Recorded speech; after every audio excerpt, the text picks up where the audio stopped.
I want to talk about a pattern that I've recognized when it comes to success, when it comes to filming, when it comes to content, when it comes to everything. And it is energy levels. I've realized that the most successful people that I know, I'm in a coaching program. I've met successful people in the past. I've been in other mentorships and programs in the past. These people are very high energy.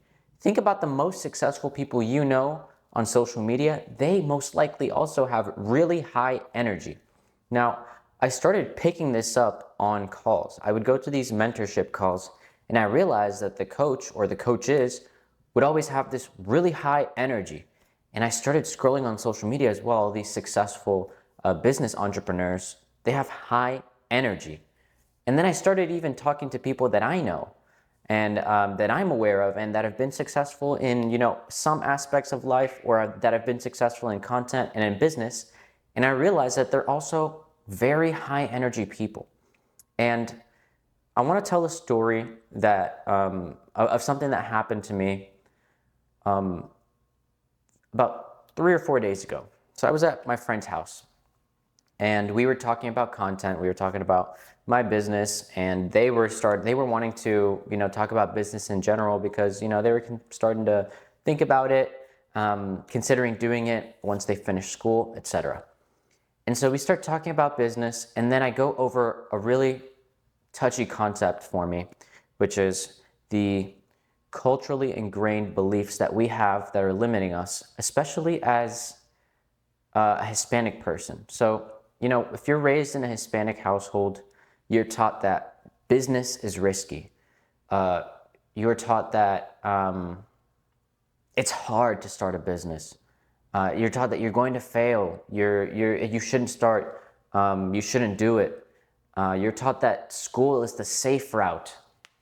Luckily, I've never really valued safety, and I think that stems from always having safety in my past and always having consistency and what's the word, I never really lacked in my childhood in terms of anything, and which was amazing. This is something I'm very grateful for.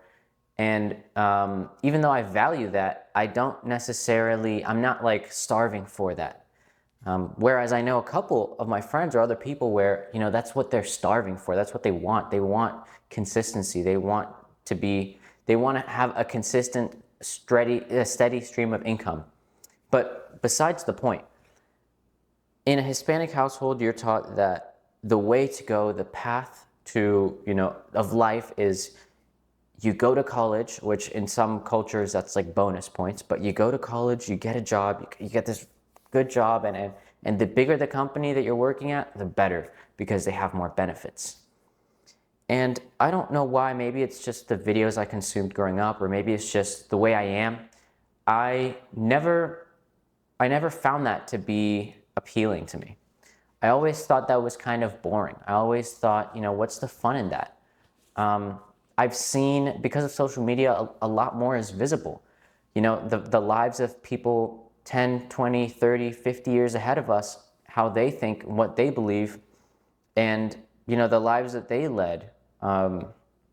It's much more visible, whereas 20, 30 years ago, it wasn't visible. So maybe it was harder to extrapolate what life would look like if you stayed in the same path. Luckily for me, I can extrapolate, and I've seen firsthand what a steady income will do to you, especially if they've got you on those golden handcuffs. That's kind of like they're putting a carrot in front of you, and this carrot, they make it a little juicier every time. And as I was reading also the book Anti-Fragile, he talks about the concept of the risk that entrepreneurs or freelancers or contractors take over time versus an employee. And he shows a very interesting graph where, on the micro scale, there's lots of ups and downs, maybe on like a daily. One day you might make $1,000, the next 3 days you make nothing, the next day you make $200, the next day you make $5,000, and for the next 2 weeks you don't make anything. And as an employee, every 2 weeks you get your $3,000, your $2,000, your $10,000, whatever. And that slowly tends to increase. But what happens when you lose your job? What happens when your line of work goes out of business? What happens when someone else decides that they don't like you anymore, or that, you just don't serve the business anymore? Now that steady income goes to zero. And we live in a society that values credit and debt, and it pushes people to buy houses, buy stuff on credit, buy a car on a loan. And these things seem very normal. These things seem like logical things almost to do. But this is not how people lived 30, 40, 50, 100 years ago. People didn't buy cars on loans. Now, maybe small, tiny loans, but this society, this mindset didn't exist. And going back to, the cultural beliefs, I had a client once, which was extremely interesting. This also kind of added fuel to this flame. She's from Pakistan, and she explained that, and then now in her family, they own a business. And it's a really cool business, and it's doing well. Now, she explained to me that in Pakistan, because of the economic situation and the political situation over there, the mindset, maybe not for everyone, but in her family at least, or in her circle, was entrepreneurship and having a business is the safe route. That's the safe thing to do. Like, that's what you're supposed to do if you want to live an okay life, at least okay. Because getting a job is not an option.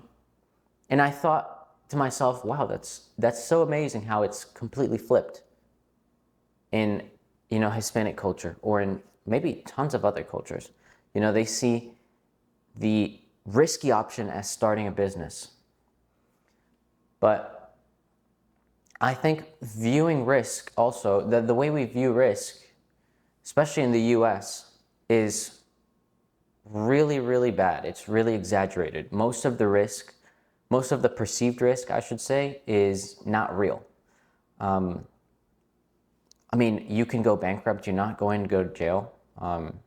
Your credit might be messed up, but you'll be fine. Really, the only debt you have to pay back is student loans. Again, going through and taking a gamble, really. Now, I bring all of this up, and as you could probably see, this is something that I really care about, and that I think is so important, because, one of the things that I've always wanted to do as a human being, or at least recently, is I wanted to not just talk the talk, but I wanted to walk the walk. I wanted to inspire people by showing them. I wanted to be the person that my friends and the people immediately around me could look at and say, damn, this is possible for me. I've seen, him start from zero. And it's true. Some of my friends have seen me start from zero. I have one friend who, as soon as I got my very first video client, I had a super shitty camera, a $300 camera. And I called him, I said, hey, can I borrow your camera? Now I've got a couple $1,000s worth of camera equipment, multiple cameras, lenses, batteries, microphones, lights. I have all of the jazz now. But the most important part is I wasn't afraid, and I didn't stop myself from getting that first client because I didn't have a camera, or I had a really bad one. I figured it out. I figured it out. I figured, well, I can, in the worst case, I could probably get a loan. Maybe if I really needed to, I could use the money my client gave me and buy a camera, right? I was also working, so the risk for me was even lower. I was working my job, and I was able to have money coming into my business account because I was living below my means, or however you say it. And really, I realized that risk, especially with money, is much less than we think. If you lose $1,000, but you have a job, if you lose $1,000 trying a business opportunity, the worst case scenario is you lost $1,000, you go back to zero. The best case scenario is this is a skill that you can use for the next years, decades, and it's the start of something amazing. So the upside is huge and the downside is very minimal. And I'm trying to always constantly remind myself, in reality, like what's closer to the truth is the risk is much, much less than the reward, especially when it comes to things like quitting your job. That's a big one. That's a big leap for a lot of people. Quitting your job, investing into like advertising, posting content. That was a big one when I started. I don't want people to perceive me a certain way. I don't want my high school friends to think I'm weird. Like I don't care anymore about that stupid shit. But it was because I took the actions. I felt the fear. I posted again. I felt a little less. I posted again. I felt it a little less. Minuscule amounts. I spent money. I lost it on ads. I spent money again. I lost it. I spent money again. I lost it. I spent money one more time and I made a profit. And now I have that ad running, and that ad has been working for months now. And so that's made me tens of thousands of dollars now, which is great. So the risk was worth the reward. One thing I like to tell my friends, which is kind of funny, is you only have to get rich once. So, I mean, and yes, you can do it the wrong way. Like you can risk too much for a reward. You definitely have to weigh the risks. You don't want to bankrupt yourself. You want to test things out and experiment without bankrupting yourself. Ideally, starting off with a source of income so that you can test, lose, it won't hurt much, and then test more. And then when you find something, that's amazing. So all in all, I wanted to talk about these topics that I find passionate, that I like, that I think about all the time, because I wanted to show the impact of high energy. If you've watched some of my previous videos and compared to this one, you can definitely see the passion. And I'm not trying to fake this or anything. I genuinely think about these things, and these things are very important in my life. And these are things that I talk about, that I think about. And when you do the same in your videos, when you do the same in your life, really, when you have more energy and when you kind of align yourself with the things that you already think about, you already are kind of passionate about, then I think really good things happen. I've seen it as a pattern for the people that are successful, whether it's in business or other endeavors. There's always some sort of passion. There's always a fire, and it's not always caffeine induced. So yeah, I wanted to make this quick video to kind of go over that topic, and hopefully you got something out of it. Maybe it'll open up your mind to sort of see that same pattern within your life and the people you know, and in social media and other business ventures. So yeah, thank you for watching. Hit the follow button, subscribe, like this video, and check out the next one as well.